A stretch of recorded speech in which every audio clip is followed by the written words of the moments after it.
Good morning, church. God is good. All the time. Amen. Amen. Yes. What is the question? Did she cross the river to find the egg it dropped somewhere out of the river in the lost and found? So, nobody actually submitted that, sorry. This is actually an announcement. There's a lot of really cool stuff that y'all have lost. This is the lost and found in the church office. We hope you will pick it up this morning because I'm pretty sure it's pretty valuable to you all. So remember, if you've lost, check your bags, check your pockets. If you've lost anything, head to the lost and found in the church office. All right, and I'm going to give a shameless plug here. If you love my school, the Conference Committee on Reconciliation sells these schools to support our work in California. And if you would like to order one, Janet Cattenhorn makes these. 100% of the proceeds goes to the California, the Conference Committee on Reconciliation for Cal Nevada. Let me introduce our next speaker, who is Nadine Smith. She's the Executive Director of Quality Florida.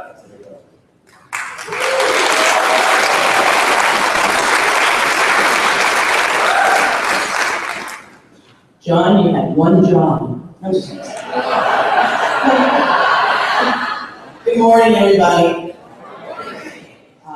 I feel obliged. The very first night I was here, I had dinner with a group of people. It was somewhere near the end of the meal that somebody asked me which church I was a part of. I had to come out as not being part of any church. And I'm not saying that people treated me differently, but I did feel a little bit like an anthropologist, you know. Will they accept me, you know, within the flock? So I just thought I should, you know, put that out there to begin with. And part of my journey to be here with you is that Matt and I were at a conference. I think it was a gathering of executive directors. And one of the things he said was, I don't understand why the secular movement isn't more actively seeking partnership with those of us in the faith community doing this work. So, you know, the gauntlet was thrown down. All right, let me find a different metaphor.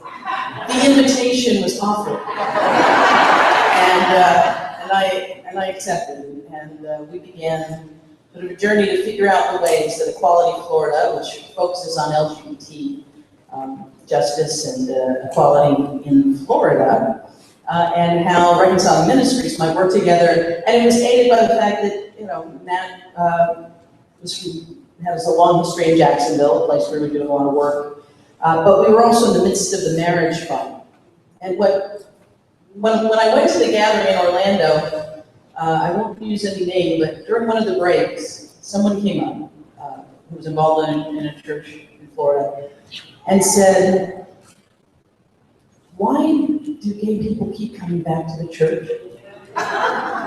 And quite sincere, you know, quite sincerely, like, searching my face for an answer, and I thought, not the right person. She was like, why on earth would you return basically to the scene of the crime, the place where so much pain and so much injury has been done? And that question has kind of haunted me because when I was very young, I don't know why I'm doing that, it was more like that. When I was very young, me and my second oldest brother, we were really into the church. We would, any time the doors were open. And my awakening as a lesbian, the first time I discovered that there was a word for this, was when somebody hurled it at me as a slur. I went to the library to look up what the word meant. And I began to understand that this was something I needed to keep very, very secret. Very, very I began to hear the things that used to give me inspiration in a different way. And so it is, as I've said before in Reconciling Ministries gatherings, kind of dislocating to be here, but also very encouraging, because the truth is, in Florida, and as in most of the South, the most dedicated opposition to the things that we are working on emanate from people who hold the same book and use some of the same jargon, but don't approach their faith in the same way the folks who are gathered here. And I want to do everything I can to make sure the voices in this room are raised louder, and the faces in this room are much more visible as we struggle for full equality across the board. So I thank you all for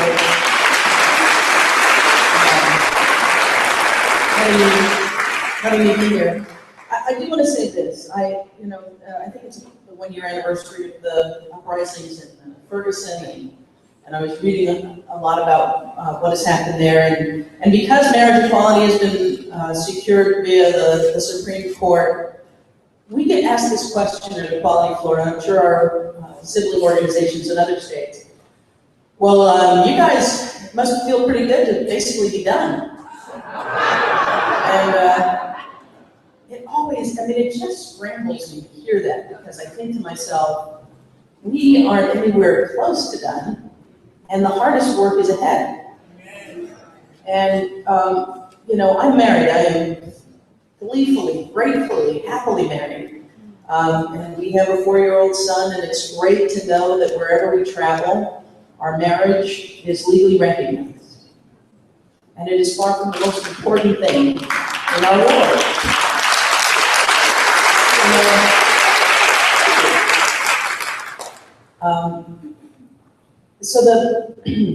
Years ago, it's 2008, a city manager in the city of Largo transitioned from male to female.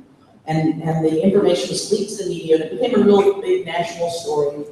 And the city manager, who months earlier had been told that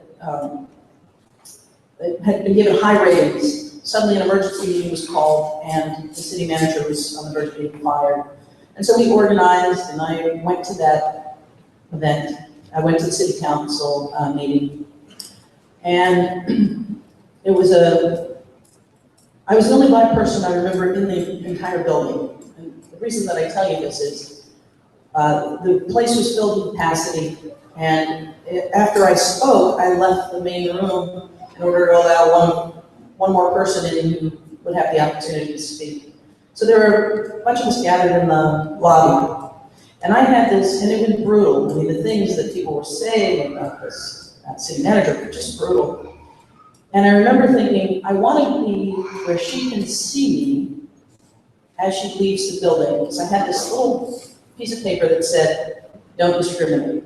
It's a pink piece of paper, and I wanted to make sure I was in her line of sight. And the door opened, and it wasn't her, it was somebody else who was with us. And he said, "Can I have one of those? Do you have an extra one? I'd like to stand with you." So I looked in my little bag, and I pulled one out and handed it to him. At that moment, this police officer, commonly named Butch Ward, came just barreling at me. And he looked like a cartoon bull. And he said, "No, you don't hand things out here." And I said, "Why?" And he said, "That's it." And he grabbed me, twisted my arm behind my back. And I said, "Am I being arrested?" And he said, "You are now." And he began to, I had a video camera in my hand, and he kept trying to throw it. It was, attached to my hand. He kept trying to throw it on the ground and break it. So I called out. My wife was there, colleagues were there. I just called out, "I'm being arrested." And they took me down this hallway, pushed open these swinging double doors, using my body as the battering ram, and slammed me up against the glass. My feet went on the ground, and they tried to break my arm. And then they took me to the ground, and I saw this flash of light, which turned out to probably be the thing that really saved me from more violence, was that I saw a flash and I heard a scream, and I wondered for a moment whether it had come from me. But I couldn't breathe. There were 4 cops kneeling on me. And one of them kept saying, "What's your name? What's your name?" And I heard Coach Ward say, "We know her name. I know exactly who she is." And I couldn't breathe. And I was trying to say help. The flash and the scream. And it turned out that the flash was a St. Petersburg Times photographer snapping a picture at that moment with me pinned to the ground and 2 police officers on top of me. And the scream was my wife, who had followed behind them and saw what they were doing. And I say this to you because in this work, it gets scary and it can feel very lonely. And securing marriage equality as important as it has been for my family, do not feel safe in my own country, in my own state, in my own city. I'm very aware of the work that we have to do, and I'm very aware of the discomfort that we will have to feel in order to get that work done. So my invitation to you, or my gauntlet to you, whichever one inspires you more, is to understand that we collectively will have to step outside of our comfort zone. We will have to allow the voices that arise, that don't arrive in nice packages, neatly stated in the way that we might have done them, to understand that people are fighting for their lives. And I have never been more frightened of where we are and more hopeful of what is possible than I am in this moment.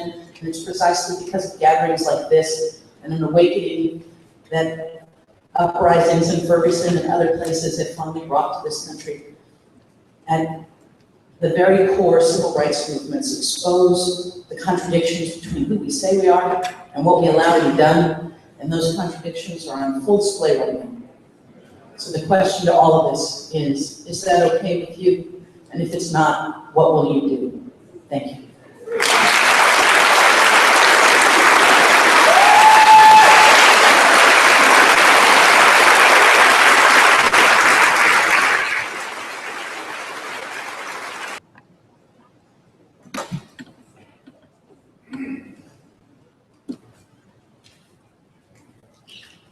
Friends, may that moment be a call to action for us. So I think I'm going to add to some of Nadine's anthropological research here. How many of your annual conferences have praise sightings, where you come up to the microphone and you talk about the things that you see God doing in your church? Have those? We have those? Today we're going to share a little bit with our regional organizers with Reconciling Ministries and some of our leaders within the Methodist Federation for Social Action about things that are happening jurisdictionally. We know that this space is not optimum for seeing where everyone is from, but we wanted to be able to make sure that folks could share some about the good things that are happening, as well as maybe some of the struggles that are happening in various jurisdictions as we prepare not only for the General Conference, but highly aware that General Conference isn't the end of our conferencing, that we have jurisdictional conferences that come just 2 months later. So I wanted to bring that awareness. I'm going to invite Izzy Alvaron and Steve Plum to come up and talk about things happening in the Western jurisdiction.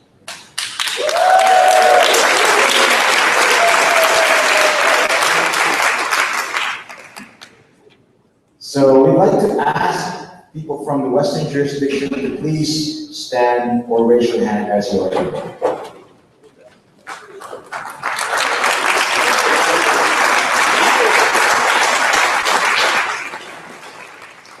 Just so you realize, the smallest jurisdiction has almost 170 of the 700 people who were gathered here. And I'm a Northeast jurisdiction clergy person living in the Southeast jurisdiction and speaking to you about the Western jurisdiction. But the reason for that is because I am fast becoming a super fan. of the Western jurisdiction.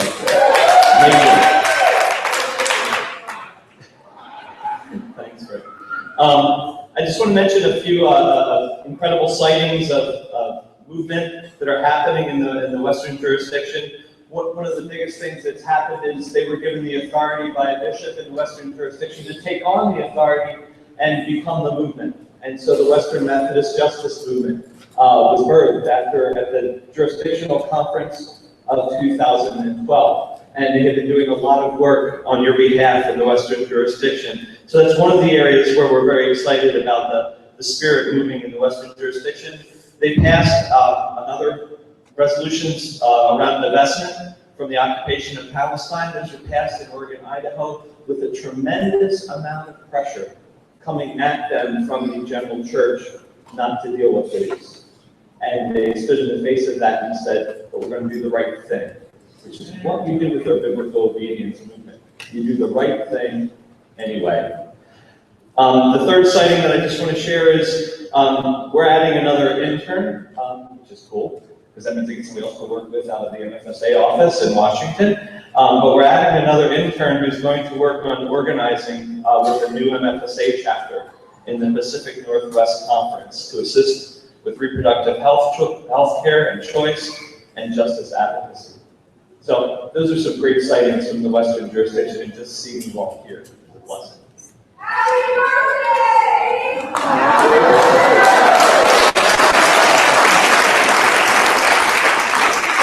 That should be a part of the praise and celebration.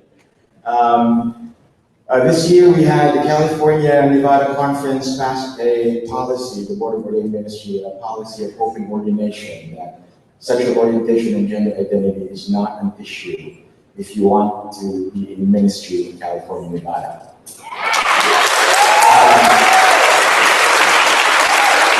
We added California Pacific to the list of conferences that have declared themselves reconciled, in addition to CalPAC, in addition to Desert Southwest and California, Nevada.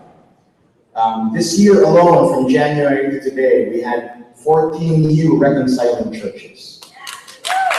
We have 35 new prospective reconciling churches and 562 new reconciling United Methodists.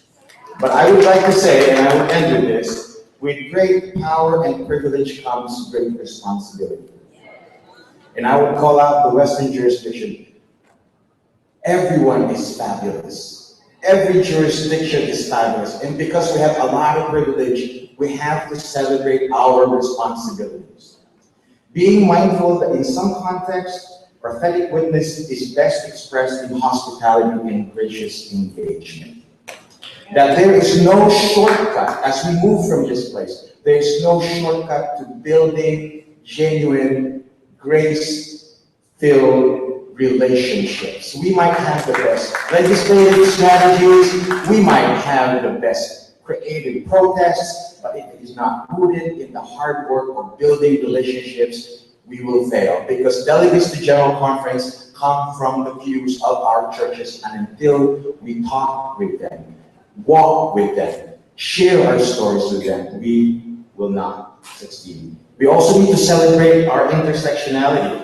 For in our collective body, we have gender identities, sexual orientations, our Asianness, our brownness, our blackness, which I kind of am missing in this crowd, immigrant identity, refugee status, economic class status. We need to love all of these parts of the body of Christ. And I always say, you cannot love me because I'm gay, you need to love other parts of me as well. And that is a challenge. In our celebrations come these great responsibilities we need to celebrate. So in the West, we have a lot of things going for us, but that means we have a lot of work to do for and with our siblings of faith in other jurisdictions. God bless you.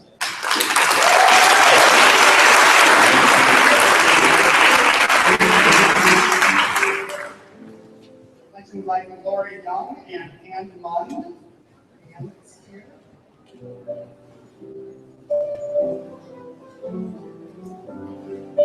These our regional organizer from RMN for the South Central jurisdiction, and Ann Munn is a leader in our Rio, Texas chapter.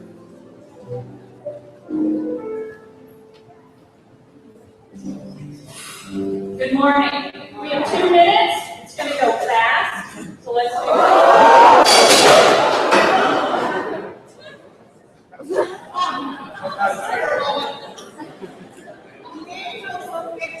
Can I get that man back? I want to talk to Lady for just a minute.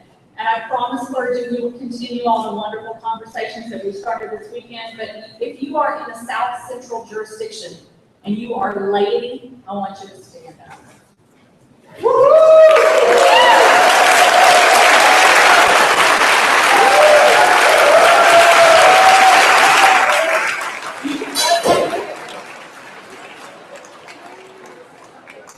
You can fuss at me later. I want you to stay standing. Stay standing. Come on. Here's the deal, y'all. Ladies have power. I need you to use your power. Use your power for good. Our LGBTQ neighbors need you. Use your power. Your congregations need you. Use your power. Your pastors, whether they're progressive or conservative, need you.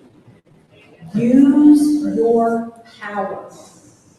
Your DSs and bishops, whether they know it or not, need you. Use your power. You can't lose your credentials. Your bishop cannot change your zip code. Use your power. Our youth need you. Yes. Our movement needs you. Use your power. We have a lot of things coming up in the South Central jurisdiction this fall and next spring, all the way for General Conference. I need you. There is so much happening in the South Central jurisdiction. We are making a lot of progress. The momentum is much greater than it has been before. I need you to help me keep that momentum going. Say it with me. Laity have power. Laity have power. Use your power. Use your power. And I will yield the remainder of my time to my friend from Memphis. Good morning. I'm here to talk very briefly about the Rio, Texas chapter of MFSA. You are sitting in the Rio, Texas conference right now of the United Methodist Church. I will say, I've been asked to say words about the contribution that the Rio, Texas chapter of MFSA has made to this gathering at Gathering at the River. Our Vice President, Roland Curry, is not only on the board of National MFSA, but also on the planning team for this event. Joy Butler, we claim Joy Butler also, both of whom were involved in trips to San Antonio to plan this event. Many conference calls before the last year and countless hours in helping. We also have a friend of Rio, Texas MFSA who was a workshop leader, the art therapist, Ruth Earhart. We're proud of her. We were instrumental in helping to create the ordination service for Reverend Dr. Minnie Johnson Hicks, Methodist clergy, who transferred her clergy credentials this weekend on Friday at this event to Church Within a Church. We had a service about that, or we helped with that service. Also, I would like to talk about our work in the death penalty. This is a very fertile state, as you know, for work in the death penalty. We've done legislative advocacy. We have co-sponsored an event featuring Sister Helen Prejean of Dead Man Walking fame. We sponsored another event with support from the General Board of Church and Society to feature exonerees from Texas death row. There were several who came together and spoke to a couple hundred people in Austin. A year ago, ran a conference with the help again of a grant from GBCS, brought in an exoneree by the name of Anthony Graves, and he spoke at our annual Peace and Justice Luncheon. It was very, very powerful. And we've been given an award by the Texas Coalition to abolish the death penalty for our work in that area. We also, the third thing, our chapter hosted, our chapter's headquartered in Austin. Unfortunately, the geographical issues are there, but we hosted the Program Council and Board of Directors of MFSA last fall in a meeting which involved providing housing, food, and transportation for 25 or 30 people for 4 days. That takes a huge amount of work. We house people in people's homes, and I cannot even imagine what it would be like to plan an event like this. We were delighted, but had a lot of work to do to host that. I want to say just one more thing. A year ago right now, the place where you were sitting was in the Southwest Texas Conference. As of last January 1, 2015, the Southwest Texas Conference and the Rio Grande Conference, which is a Hispanic conference, merged to form the Rio Texas Conference. And one of our challenges is to build relationships with our Hispanic United Methodists in this area. Language can be a problem. We have a big challenge ahead of us to get to know them and work with them.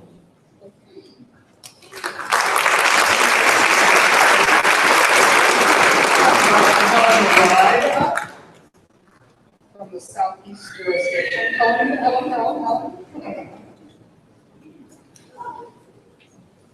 So Helen and I are going to share some work out of the Southeast jurisdiction.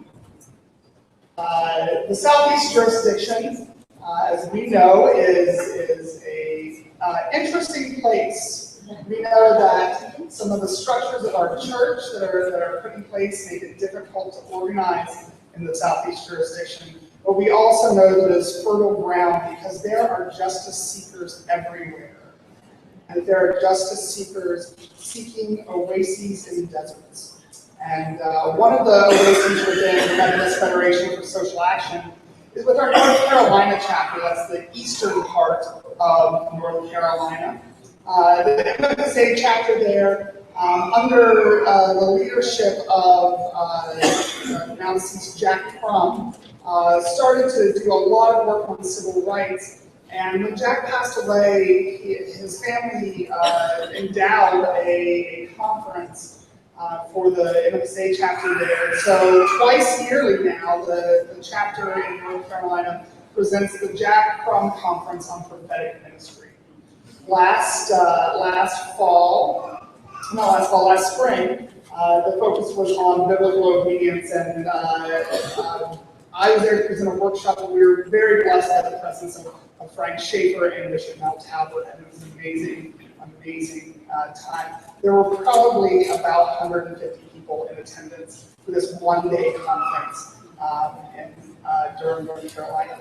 In the spring, the Jack Crum Conference will be focusing on Black Lives Matter and the work of anti-racism and white privilege to engage, educate, and activate MFSA folks and their friends in North Carolina. And so we're very thankful for the North Carolina chapter for modeling a way to increase education and opportunities for people to come together and have meaningful, deep conversation. So I began the role of Southeast Organizer about a year ago, August 1st last year. One of the first conversations I had was with a layperson from the Florida Conference who had recently attended a reconciling workshop at last year's Florida Annual Conference. And she said to me, it was really great. I turned up into the room for this workshop and my pastor walked in. And I'm like, oh, that's fantastic, that's great. She said, yeah, well, I'm the church secretary, and I didn't know she was going to be coming to the conference, to the workshop. And I thought to myself for a second, these two women work together every day, and neither of them knew that the other one was harboring inclusive thoughts.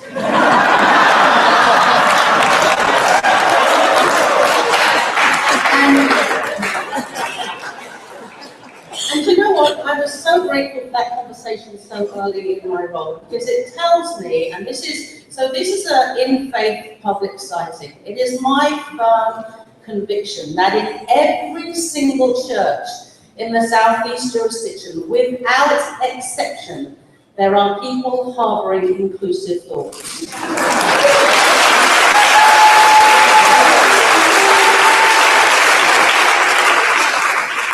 And here's the tragedy. They are terrified. They are terrified that if anyone else finds out that they're having these thoughts, they will be vilified, ostracized, thrown out, and rejected. And yet, if they had the bravery and the courage to nervously raise their hand, or maybe tentatively wear a little rainbow pin, I'm also convinced that 2 or 3 pews back, there's somebody else having those inclusive thoughts too. What would it look like in the Southeast jurisdiction for all of those people sitting there in fear that our institution has instilled in them, that they are not allowed to say out loud who they think should be afforded equal rights and equal love and equal privileges? Our institution has done that to them. What would it look like if they all suddenly started saying, yes, me too, I'm having inclusive thoughts? Could you put your hand up if you know, so first let's do stand up if you're from the Southeast jurisdiction. There were 50 people, I think. I really wanted to meet everyone. If we haven't said hi to each other,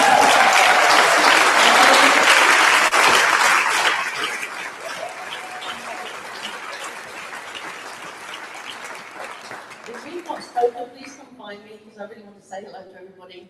But now what I want you to do is, would you put your hand up if you either have family or friends who live in the Southeast jurisdiction? Just give me a wave.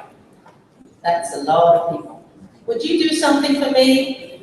Would you call them up, or send them an email, or send them a Facebook message, and give them some encouragement about saying out loud that they believe that LGBTQ people should be having equal rights in our church and in our society? It will change the church in the Southeast if we can do this. Thanks very much.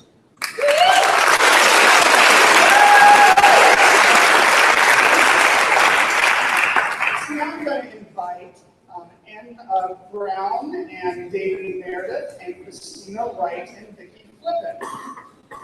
Get 4 at once.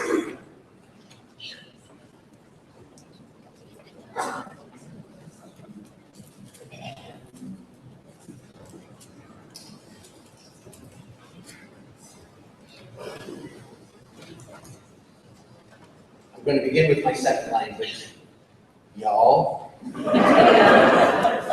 One of the things we're so aware of in these days together is the significance of geographic context. There is this notion that the northern jurisdictions are somehow ahead of the south. The truth is, they aren't. And they aren't monolithic in the sense that they are moving on this work.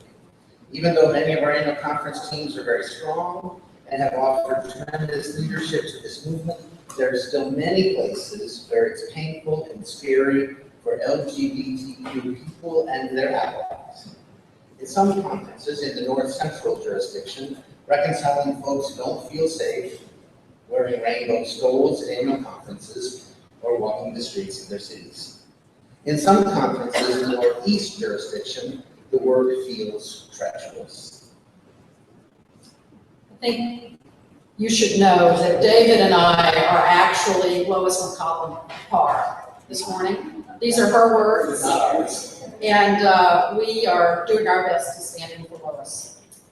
I'm sorry I can't be with you today, that would be Lois. But I'm grateful to Ann Brown Burkell, that would be me, and David Meredith to my left, for taking my RMN spot along with Vicki Flippin and Christina Wright from MFSA, who are presenting around our jurisdictional glory spots. And we are here to talk about both the Northeastern jurisdiction and the North Central. David. To be sure, there are signs of glory of the Spirit moving.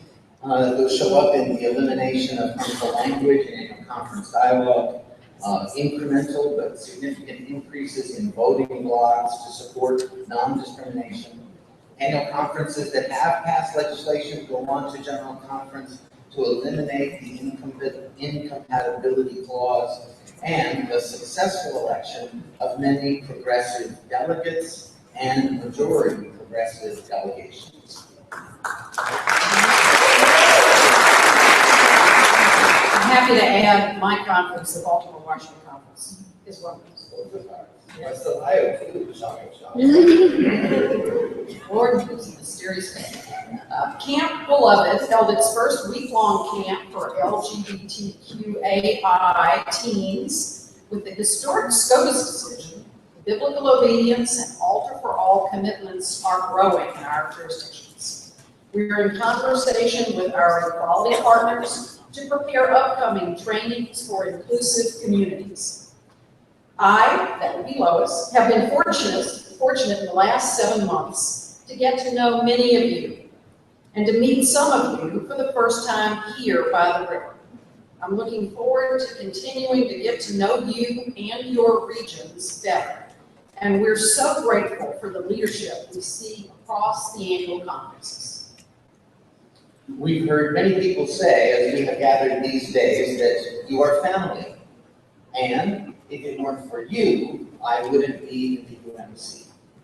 So on behalf of Lois, I say, I join that choir on days when I feel ready to leave the denomination that has nurtured me and taught me about God, that someone in a Sunday school class calls to ask how they can lead their small progressive group to affiliate as a reconciling community. On days when I feel discouraged at yet another institutional heartache, someone in a small congregation calls to say that their vote has just occurred and they're excited to be officially affiliating with the network. As your regional organizer, I look forward to visiting the NEJ in the coming months. And in CJ, we are hopeful Bishop Carcaño's visit for winter warming in Northern Illinois on MLK weekend will be a jurisdictional event. Mark your calendars, those of you in the NCJ, for January 16th, 2016. So I say to all of you, Lois writes, thank you, gracias, gracias. Your time, your energy, your commitment, your recruitment of others to join this movement that proclaims the truth of God's love is what gives me hope. Revealing the places where injustice and oppression are occurring is a refrain that keeps me dedicated to this God work. Your chorus of praise when God's wholeness, healing, and light are flowing give energy to take us to the next round. Movements move. As Pat Humphrey's song says, keep on moving forward. Keep on moving forward. Never turning back. Never turning back. I have a particular message from the New England Conference about how this moving forward is happening in their conference.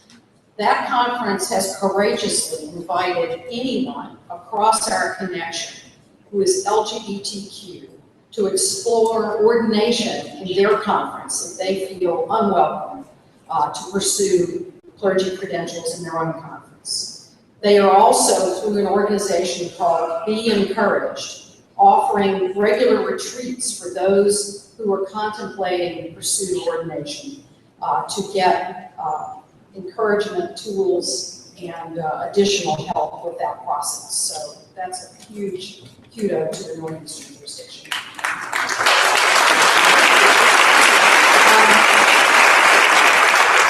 Before I turn this microphone over to my good friends and colleagues from MFSA, I want to take just a moment of personal privilege. Those of us on the Foundry United Methodist Church team here have had an interesting experience going on in the background of this conference. On Friday morning, a young woman who is a child of our church, who grew up in our congregation alongside my own two children, who has been homeless on the streets of San Antonio for over 2 years, came here, found her way to the conference because her parents told her that people who loved her were here. And she believed she was ready to go home. So we have been spending a lot of time and energy working to get Ella home.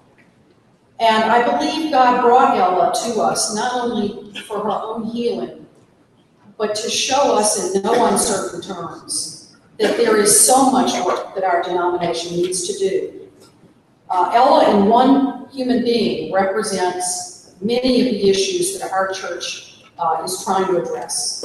Homelessness, addiction, domestic violence, healthcare, mental health services that are so inadequate, hunger, poverty, reproductive rights and reproductive justice, education, job training. Ella is pretty much everything in one package, with the exception maybe of racism and global warming. And if you all tell me that it is hotter this August in San Antonio than usual for those sleeping on its streets, then she's all about global warming too. And it is sinful. It is sinful that the United Methodist Church, which is all about all marginalized people, all social justice issues, is wasting energy, time, and resources fighting and being sinful towards our LGBT brothers and sisters. This is wrong. It is so wrong.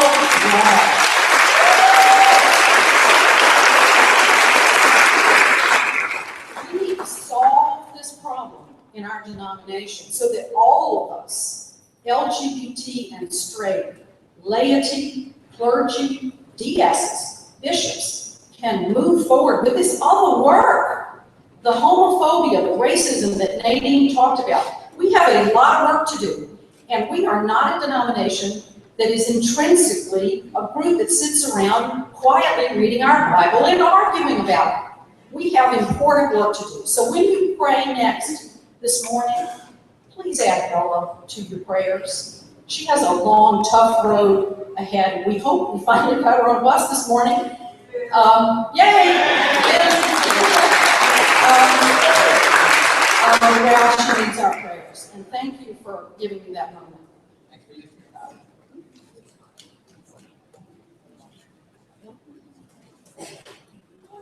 As someone who has just returned home to the North Central jurisdiction from 6 years living in the Southeastern jurisdiction, I just want to echo all the thoughts that you have heard. There's work to be done no matter where we live. And thank you, Dan. A lot of the issues raised throughout the other jurisdictions are issues also occurring in the North Central jurisdiction. So for the sake of time, I just want to do a quick note. There are events that happen after General Conference. We focus a lot on General Conference, but something happens 2 months later, jurisdictional elections. And we will be electing bishops in the North Central jurisdiction. So one of the things MFSA has been working on is what qualities do we want in our bishops? It's starting to discern who may be possessing those qualities, and we are happy to start sharing that where appropriate. So don't forget that physical elections are coming up as well.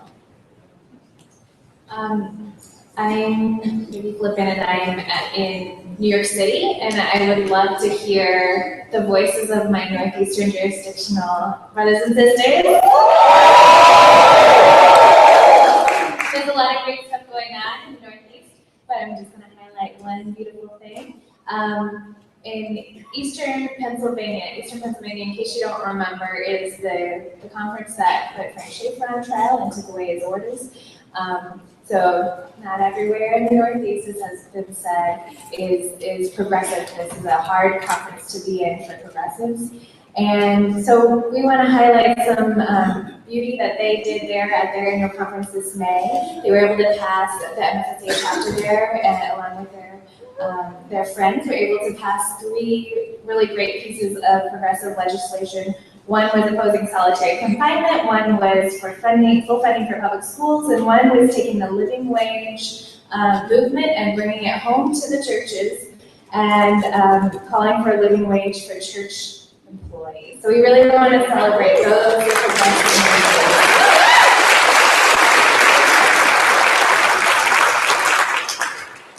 Friends, this is just an experience of dipping our toes in the water.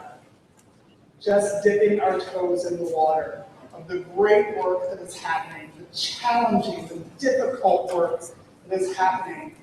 Not in our offices in Washington, D.C. or in Chicago, but happening on the ground in your churches, in your annual conferences.